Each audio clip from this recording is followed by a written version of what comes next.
Good afternoon, everyone. The arc of our story in the city of Minneapolis did not end in late May of 2020. We've been doing the necessary work. We've been making sure that we're complying with the After-Action Report, and I'm proud to say that as of today, of the 27 recommendations that were issued, all 27 have been met. The city of Minneapolis has rallied a broad administration around change, around learning our lessons, and about making sure that the next time that some form of emergency strikes, we are prepared in full. You've all heard me talk a lot about creating a comprehensive and integrated system for public safety. That's where a lot of this work began. Making sure that our Office of Community is set up and that everything from 911 response to police to fire are all under the same umbrella. But it didn't stop there. We asked for an after-action report to take place following the unrest that we saw following the murder of George Floyd. We asked for it affirmatively because we're not hiding from mistakes. In fact, we're embracing them. We saw some of the most difficult circumstances that any city in the history of our country faced back in late May of 2020. Was it a perfect storm of difficulty? Of course it was. And at the same time, we recognize that by working together, we can do a whole lot better. Those 27 after-action report items were met, and through 11 exercises, 29 courses, and 578 hours worth of national incident management training, our team has done the necessary work. But it didn't stop there. Not only were we doing the trainings and the courses, not only were we practicing simulations, but we spent 4 days where we brought 70 employees from the city of Minneapolis out to Emmitsburg, Maryland, where FEMA has its campus and headquarters. And through 4 days worth of work, we had workshops, tutorials, we had lessons.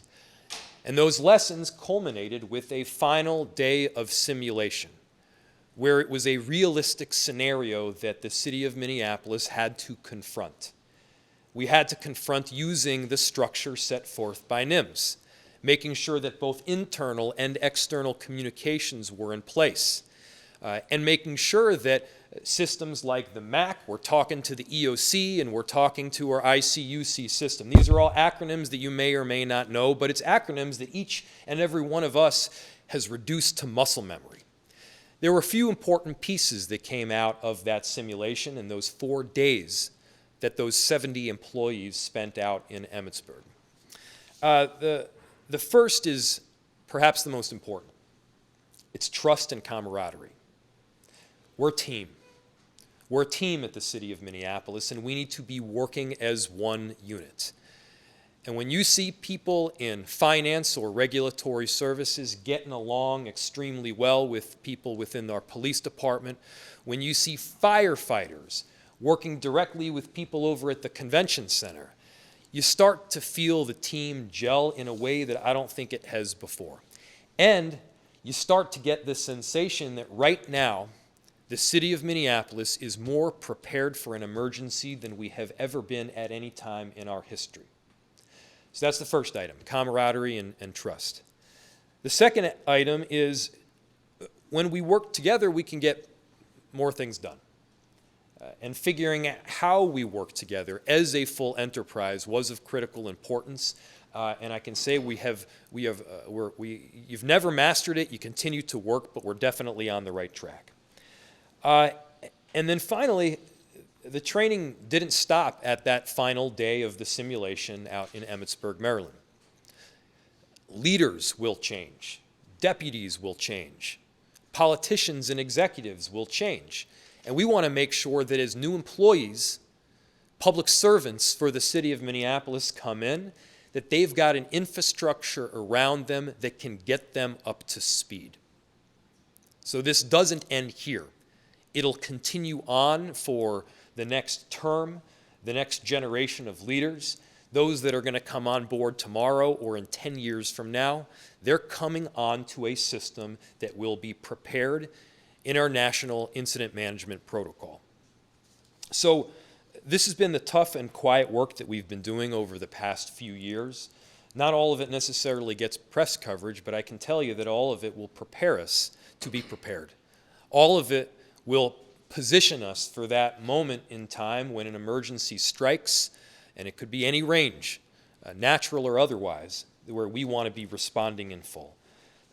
To get to where we are today has taken a whole lot of work from departments across our city. I want to first thank our emergency management team. They've done a really fabulous job in getting us to this place. In Interim Director Gorman, who's been driving this AAR process, to our former director, who did an incredible job at getting here, and really to lead these IEMC courses, and as well as the trip out to Maryland. A big thank you to that whole team. Thank you to our COO, Margaret Anderson Kelleher, to our Commissioner, Todd Barnett, to our City Attorney, Anderson, for leading your respective teams to this trip. It's really incredible that we've got this new government structure in place that's able to respond when our greatest needs take place. And that includes responding when a crisis is happening. Finally, a big thank you to Director Bergstrom, to Director Hodney, Chief Tyner, Chief O'Hara, my whole staff in the mayor's office, and everybody that has had a part of this. As I said, these were 70 people. That's the bare minimum that have been involved with this process that we're out in Emmitsburg. So we are feeling like we're on the right track right now. And the most important thing is that we're not done. We may have completed these 27 recommendations, but we know that the work is ongoing. We've got a whole enterprise that is committed to this work, and we're feeling more prepared than ever. And with that, I'll hand it over to our commissioner. I want to give a big thank you to him, as well as all of the departments within OCS. They've done a great job of getting to this point. Commissioner Barnett. Thank you.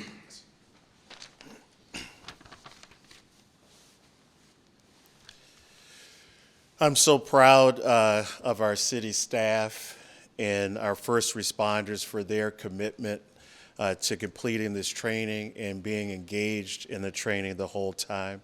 It's so important for us and city leadership to get this right for the residents of Minneapolis for today and in the future. Our community, our staff, and the people of Minneapolis are depending on us to continue to get this right, and depending on us to be accountable to them. The city, as the mayor said, has been doing this training over the last couple of years, and the training that we had out east for all of us was a chance to get all 70 of us together and do it live, and that was just amazing to see for all of us. What we continue to do out there and will continue to do here is that we gathered information, we made policy decisions, we utilized the emergency management system and resources, we collaborated with community service providers, state organizations, and management communications during the crisis simulation that we had. One of the things that I think was important, as the mayor talked about trust, was that we all had a chance to be together, which was important for all of our departments. And also, a lot of these folks were getting together to face for the first time. And so most of the communication had been over email, and now we're able to put names to the faces, and that was great for us as a city. You'll hear shortly from Chief O'Hara, Chief Tyner, and Director Hodney, and Interim Director Gorman, and their respective departments and teams that were present, and they'll talk about that. I want to especially thank Interim Director Gorman for emergency management, and also for his team for setting up this training and guiding us through this process. The safety of our community is the utmost important to all of us. We continue to learn, practice, and refine our processes to maximize our preparedness across the organization and across the city. Thank you.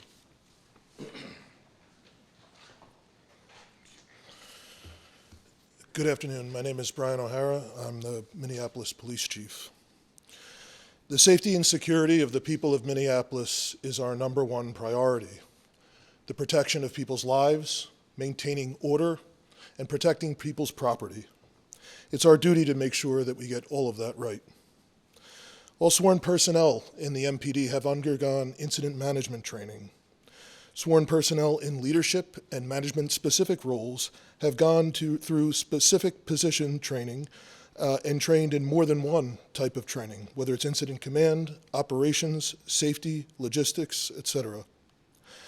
Most importantly, our collaboration across our own department and across other city departments has increased, as our commissioner and our mayor said. The scenario-based training that we underwent in Maryland was an excellent framework for the entire city enterprise to develop and improve on the kind of planning and collaboration that is necessary to keep our residents safe during tumultuous times. Over the years, Minneapolis's first responders have proven to be a leader in implementing incident command. And I can say without a doubt that we are all better prepared today than we were just a year ago. Our police officers, our firefighters, our 911 dispatch professionals are the tip of the spear in responding to any emergency. And I'm grateful to all of them for their continued service to the residents of this city. But our first responders alone cannot manage a large-scale event. I'm thankful that under Mayor Frey's leadership, the team that has been built over the last 4 years is the solution to that challenge. And I'm thankful that we can continue to count on our law enforcement partners in outside agencies to answer the call and provide support and reinforcements in our time of need. We will continue to do the same for them. In my career, I've been a cop working 16 and 20-hour days holding a line during large-scale events. From my perspective, one of the most significant accomplishments from this reset has been how better prepared Minneapolis is to ensure the health and well-being of our first responders. Like so many things in life, the rule of use it or lose it is true here. So we know that this is just the beginning. And for us to continue to be effective, we need to continue this training and scenarios, and we must continue to have succession planning for our departments into the future. And now I'll pass it off to the Chief of the Minneapolis Fire Department, Brian Tyner. Good afternoon. My name is Brian Tyner. I am the Fire Chief of the Minneapolis Fire Department. Back in 2020 and moving forward into 2021 after the civil unrest, the Minneapolis Fire Department embarked upon an after-action review to determine what we did during the civil unrest, what we could do better, and what policy changes might be needed. What we identified, combined with the things contained in the Hillard-Heinze Report, we were able to put into action. Those actions, combined with the training led by emergency management and the exercises that we have done, have put us in a much better position now to respond to complex incidents. I think probably better, certainly much better than in 2020, but probably better than at any time in the department's history. From here, we will continue to train, we will continue to exercise, and we will continue to evaluate to ensure that we are improving upon our capabilities. In other words, it doesn't stop here. So with that, I will pass it on to our Director of Emergency Management, Brian Gorman. Good afternoon.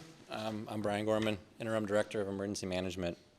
I just want to talk a little bit about the Hillard-Heinze Report and the NIMS Reset project that we just underway. Now, as you had heard from the mayor, there's 27 recommendations that were highlighted in that report. 8 of them were focused around the city's use of the National Incident Management System. Emergency Management took those 8 recommendations and rolled it into a project we call the NIMS Reset project. The goal of that was to ensure that each of the departments knew their responsibilities for the areas that they oversee for the National Incident Management System. So what does that look like? Both for MPD and MFD, it's both working in an incident command and a unified command. For emergency management, that's running an emergency operations center. For city communications, it's the Joint Information Center. And for the mayor, through the support of emergency management and the community safety commissioner, making strategic and policy level decisions. The project included a series of trainings and exercises. Though some of those exercises, or some of those trainings included incident command system trainings, both at an awareness level and also at an advanced level. It included a general overview of ICS in a complex incident scenario, and command and general staff position-specific training. It included a unified command course to help align both the MPD and MFD teams to respond together, and it included an interface course that afforded the opportunities to learn how incident command and the EOC can work together. Taking those trainings, we incorporated them into an exercise that allowed opportunities for our various functions to test their capabilities that they've learned. MPD and MFD operated in both a single command and unified command exercise. The City Communications Department operated in a joint information exercise. EM operated in Emergency Operations Center. And the mayor took on, with his executive leadership team, practicing making those policy and decision level decisions. At EMI, we took all of those components and brought them all together and practiced the command and coordination system as a whole. This has been a lot of work. I'm really proud of the emergency management staff and all the effort they put into planning and coordinating this incident. And as the mayor and commissioner had mentioned, this work is not done. We can plan in our department to continue training and exercising and to continue to practice these functions. So with that, I will turn it over to the COO. I'm Margaret Anderson Kelleher. I serve as the City Operations Officer. And I want to first thank my colleagues in community safety. They have done an amazing job. And thank you to you, Mayor, for leading this. We, throughout this multi-year process in the Office of Public Service, have also been able to work alongside first responders, because we know that our responsibilities are also part of emergency response, infrastructure, utilities, public health, economic recovery after an event, as well as communications. I'm grateful to the Health Department, to Regulatory Services, to Public Works, to the Communications Department, to the Finance Department for their participation, and many others. Today we have an announcement for you. And that announcement is, for residents of the city of Minneapolis, we need their partnership on emergency management planning as well, and being prepared. It's important to have a plan. It's important to know when things are happening.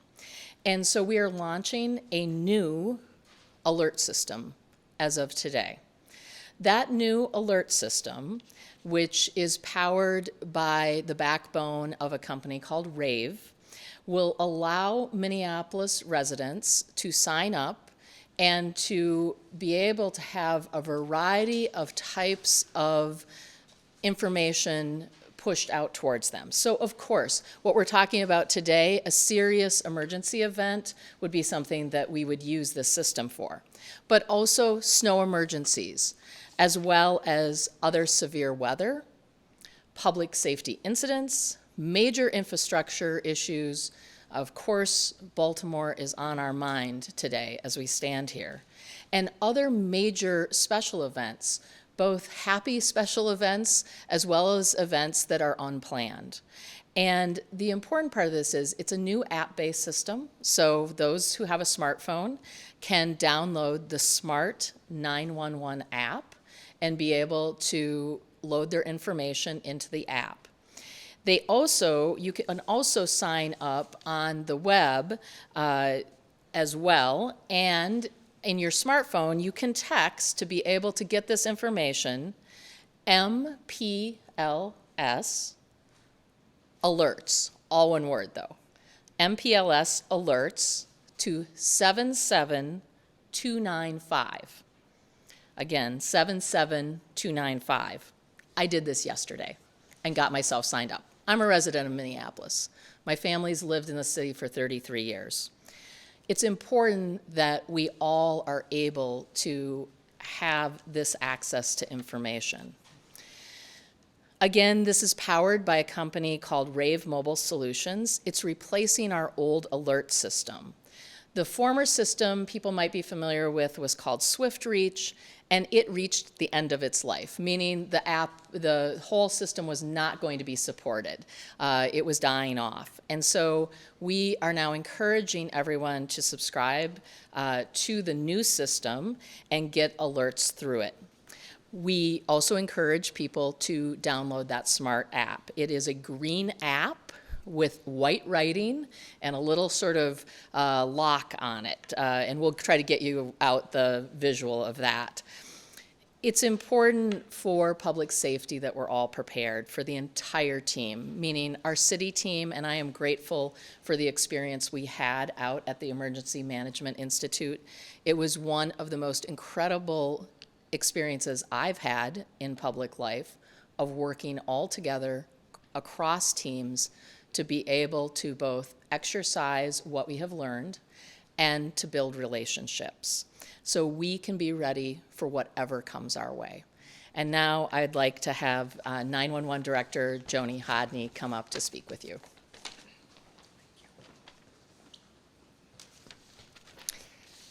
Thank you and good afternoon. I'm Joni Hodney, the Director of Minneapolis Emergency Communications, and I would like to start by thanking the Mayor, my partners in the Office of Community Safety, and especially the teamwork that we've done throughout the city to be able to put together the work that we've been doing for the last couple of years. 911 is the primary means for people to request first responders. The NIMS reset work that we have done helped us show where the gaps in engagement to other city partners were falling. The communications center at 911 needed some work on their communications, and over the last 2 years, that's part of what we've been engaging in with this NIMS reset program. 911 is used to using an incident command structure, but it's usually an event that starts and ends quickly within less than an hour at times, for example, with a building structure fire. Taking this to the next level and realizing the involvement from the other departments and the communication that needed to be done with the other departments was a big part of what we worked on during this NIMS reset project. Through the engagement, we also were able to help identify some gaps that we had using our IPAWS system, which is an integrated public alert and warning system. This gives immediate information out to the public if there's a major concern to evacuate an area. And also using that app in conjunction with the new app that Margaret was just telling you about through Rave, which will get us the ability to be able to communicate out to people the information they want to hear as well. You can sign up on that app and say, I want specific notifications on these items. Most importantly, it gave us a stronger partnership with the people in the city in making sure that everyone in the city departments were able to get the information out safely about safety measures while working together cohesively and timely, ensuring our residents and the visitors of the city of Minneapolis are getting the best and most accurate information possible. And with that, I'm going to turn it back over to the mayor. And with that, before I open it up to any questions, in addition to the 70 people that we had from the city of Minneapolis, we also had about 2 or so from the state, another individual from Hennepin County. So it truly was a collaborative effort. With that, we'll open it to questions you may have. What was the incident that was simulated during this time in Maryland? I won't get too into details, but I will tell you it was unrest.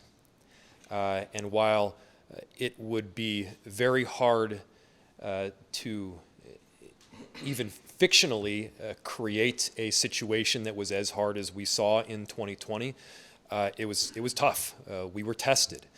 When you are trying to figure out where you're at, where improvements need to be made, and also how successful the work that you've done has been, you know, you don't want to go halfway. And so it was an unrest situation that resulted in many of the same issues that we saw in 2020, and necessarily so stressed the enterprise to a point where we had to respond in full. Mayor, can you talk a little bit about, as you analyze the events of May 2020, what was the biggest improvement you felt like you needed to make in the city? What was the biggest lesson learned? So every incident is different. Every emergency situation changes. And you think about emergency situations, the bridge that just collapsed in Baltimore, even occasionally some form of tornado or natural disaster. It often hits one spot or one area and then ends. Obviously, what we saw in 2020 was it wasn't one incident. It was dozens of incidents all across the city that required us to have not one incident command, but a whole ton of them. And to make sure that you're prepared for something like 2020 is to necessarily so go above and beyond. You need to do that as a city. And I don't think there's a city in this country right now that is as well prepared as we are. Does that mean that it is impossible to get overwhelmed? Of course not. The situation could still be out of what we have capacity to handle. And so that's why it's then necessary to call upon other entities and jurisdictions to help. And so streamlining all of these processes, from internal communications to external press conferences, from the incident command, which is truly the director of the operation, up to the individuals that are getting the requests, like our commissioner and our COO, and then ultimately myself. It's not a simplistic system to get set up. And so a lot of times people are asking, well, what is the one thing that is now different? What is the one thing that has now changed? There isn't one thing. There's the 27 recommendations that we got, but there's probably 300 others as well that would not be possible but for this communication and this structure that we now have in place. Long-winded answer to a fairly simple question, but that's kind of the way this works. So you said some state people were with you. I know that the Wilder report, a separate report that came out around the same time in March of 2022, faulted both the state and city for not better coordinating. Did this exercise simulate coordination with the State Patrol, the National Guard, other agencies that are not part of the city infrastructure? It was a multi-agency simulation. And I'll say, before the simulation even took place, before we left for Emmitsburg, in fact, years in advance, we have been and have dramatically improved that communication and collaboration with other entities. And look, this is on all of us. Anybody who's sitting on their hands pretending like they don't have a role to play here is dead wrong. This is not the situation where you get knocked down and you don't get back up, or you fall short and you decide, hey, you know what, none of this is on us. Every single person involved in government, even throughout the state of Minnesota and the city and the county, we've all got a role to play here, and that's the importance of this NIMS system. And that's what I think we're collectively recognizing here, and we're enacting through procedure and policy. So let's say you have a situation where there's widespread unrest, violence in the streets like we had. Oh, how's it going to look different for us covering it? And by that I mean specifically, how are we going to make sure that we're not going to get shot with projectiles and wound up in arrests doing our job? And by you all, you mean the media. Okay, the media in general. That's what I figured. So first, let's just call a spade a spade. That should never have happened. Period. This is part of the improvement that we have needed to make. Now, granted, when you have a tough and chaotic situation, it does get difficult to decipher those that are calling chaos from those that are not, and peacefully protesting, and or peacefully and properly covering and holding us accountable. That being said, obviously, there needed to be improvement, and we've made it. I'm going to call up the chief in a second here because he's instituted quite a number of policies that, without, again, describing too much, was certainly something that we've practiced in multiple simulations since that point. I think we've got a nice path here, but I'll call up the chief to give more of a rundown. Well, I would say, just to add to what the mayor is saying, number one, there's a court order and a process in place. And I will be the person to determine whether or not a gathering is unlawful. And then there's a required process, a script that has to be read multiple times to warn people before less lethal force is used in a crowd control situation. Separate from that, I have significantly changed the Minneapolis police policy related to the use of 40 millimeter less lethal rounds. Prior to coming here, that is for outside of crowd control situations that I have authorized less lethal force, to disperse the crowd. So previously, the 40 millimeters were authorized anytime there was a risk of physical injury, which is just too broad, in my opinion. The policy has changed now that it requires a threat of significant bodily injury. And under the state law, that means like a temporary loss of a person's, one of the five senses, a broken bone, something like that. So the threshold to use that force under any circumstance has been significantly raised. And again, one thing I've been very clear to the command staff and leadership of the police department here from the beginning is that we will be giving clear instructions. We will be providing clear direction. I think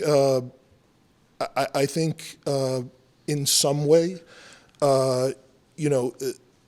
this is an opportunity to ensure that our supervisors, our leadership are present, and even in the most chaotic situations, when an individual officer may not know exactly what policy or procedure in a couple 100-page manual applies, that we will be communicating what our values are. And we will be holding officers accountable for the mission in such a situation. And in chaotic situations like that, where kind of everything is going out the window, if you will, the most important thing that we have to do as law enforcement is ensure that we are living up to our values in our actions. And that's something that I will physically be present for to make sure that gets done, and that's something that I will hold all members accountable for. Can you talk more about the exercise in Maryland? I know you don't want to get into too many details about it, but how did it work? Was it everybody in a big room? Were there people actually That's a great question. simulating out on the streets? Or were you just kind of given directions from the FEMA people? How did the whole exercise play out? It's a great question. And now, while I'm not going to delve into the specifics, because this is the subject of data that we want to make sure that we're using for important and training purposes, what I will tell you is that, well, let me use an example. Do you play video games? Not much. Neither do I. If you go like 8 or 10 years without playing a video game, and then suddenly you play a video game again, it feels kind of realistic. That was the sensation wherein they made it extremely realistic.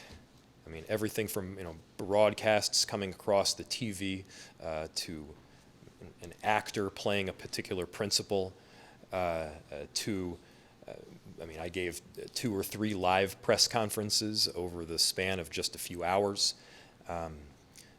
And there were 4, I believe, different units that are set up. And this is not unique to this simulation. This is the way this NIMS system generally works. There was the ICUC, with the Incident Command/Unified Command. Now, importantly, that is the entity that largely directs. it's not the mayor acting as General Petraeus, saying do this, do that, let's have more officers over there or over there. There is not a mayor that is equipped to do that, nor should they be. That is the job of the Incident Command, Unified Command. And that is a combination of police officers, of firefighters, that are able to coordinate in a emergency situation as it's happening. Then there's the EOC, or the Emergency Operations Center. That is largely taking in requests and making sure that the ICUC has what it needs. Obviously, in a situation like right here where we are, if you look across into the window there, you'll see cameras up. That's what an Emergency Operations Center looks like. There's the JIC, which is the Joint Information Center, and that's probably the entity that you all would deal with more than anyone else, in that they're providing communications. And then there's the MAC. That's the, I believe, Multi-Agency Command. That's where I would sit, along with commissioner, COO, city attorney, that kind of deal. And if things are working the way they should be working, largely, recommendations are given and then they're followed, because again, I am not an expert in each one of these individual areas. And so each one of those respective, I believe, 4 entities had a room that we were located in, and we were able to then address the situation as it changed. And it was changing very quickly, as does an emergency situation that's happening on the ground. And again, every emergency is different. What we have seen in the past in Minneapolis is not one incident that then finishes. It's not a bridge. Well, we have obviously seen our own bridge collapse, but what we saw in 2020 was drastically different, where it was evolving every minute of every hour, and there was a necessary flexibility of response along with it. And this was a multi-day, how many days was the exercise? We were out there 4 days. The simulation was, I would say, we touched on the simulation in days prior to the last one, but the last day was the main bulk of the simulation. And that's not the only simulation we've done, by the way. We have done them more as tabletop exercises. As I said earlier, this is 11 exercises, 29 courses, 578 hours. This was a huge undertaking for the city to get us where we need to be to respond, period. And it's an undertaking that is going to continue because, again, 6 years from now, it's not going to be all the same faces that are up here. And we want to make sure that as people enter and as they leave, the city stays prepared, that it's muscle memory. Mayor, to be clear, so it sounds like, just based on what you just said, there's going to be 4 sort of groups or 4 organizations, this ICUC, EOC, JIC, and MAC. That's what it looks like, that are all communicating? Yeah, there are exceptions to every rule, but that is the general framework. Director, is that generally correct? Okay. And this was all Expanded or contracted. It can be expanded or contracted depending on what is necessary. And it's, ICUC, that is, it's Incident Command / Unified Command. It's able to flex up to become a unified command, which would include more than 1 or even 2 jurisdictions. And so that's part of the flex. Sorry, this was all FEMA people that ran this. I guess this is things they've done before with other cities. Yes. We're certainly not the first. I'm sure we won't be the last. But it was a necessary simulation. It was a necessary long-term exercise that, again, galvanized us in multiple ways. It wasn't just having to go through a tough exercise. It was the camaraderie that's built. It's the understanding of the importance of working together. It's getting to know each other. It's a large enterprise that we got, more than 4,000 employees.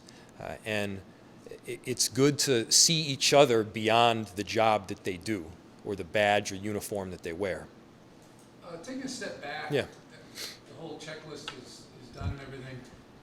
If you decide at some point that the National Guard needs to be called in, and I know it can vary as to what the mission they're going to be called in to do, whether it's recovery from a bridge or whether it's crowd control or sandbagging in a flood, What's your best time range now as to the moment someone in the city makes a decision you need them, and when they can be begin to be on the scene? It's an important question, and importantly, not one for me to answer.